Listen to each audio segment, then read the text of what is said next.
দেখো বন্ধুরা, থালটা পুরো পরিষ্কার। যেহেতু আজ ভেজ টুইসডে, তো ছেলে তো খাবে না, না খেয়েই শুয়ে পড়েছিল।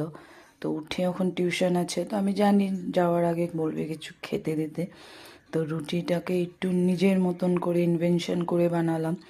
চিজ মিও টিও দিয়ে একদম ভিতরে বাটার টাটার দিয়ে বানিয়ে দিলাম। কীভাবে শেষ করে দিল, দিয়ে শেষ করে দিল।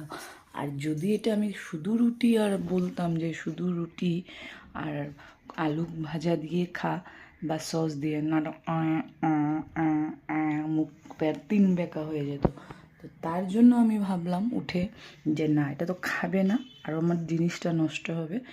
এর জন্য এটার মধ্যে, রুটির মধ্যে একটু মিউজ টিউজ দিয়ে, চিজ দিয়ে, একটু পনির টনির দিয়ে ম্যাশ করে, অরেগানো, তারপরে চিলি ফ্লেক্স, একটু ঝাল টাল করে রুটি দুটার মধ্যে এপুট ইপুট লাগিয়ে ভিতরে একটু বাটার দিয়ে একটু জানি খেতে জানি টেস্টি হয় দিলাম। তার জন্য থালটা এরকম।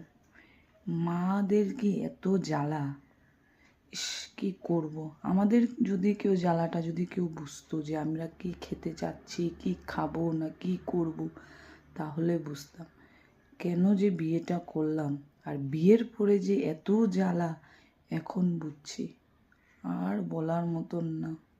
কাকে বলবো, যেহেতু নিজেই করেছি, নিজে দেখে করেছি, তার মধ্যে এর জন্য তো আর করতে পারবো না। এই জ্বালাগুলো তো সরতে হবে, তাই না?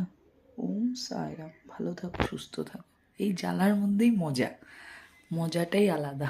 ওম সায়রাম।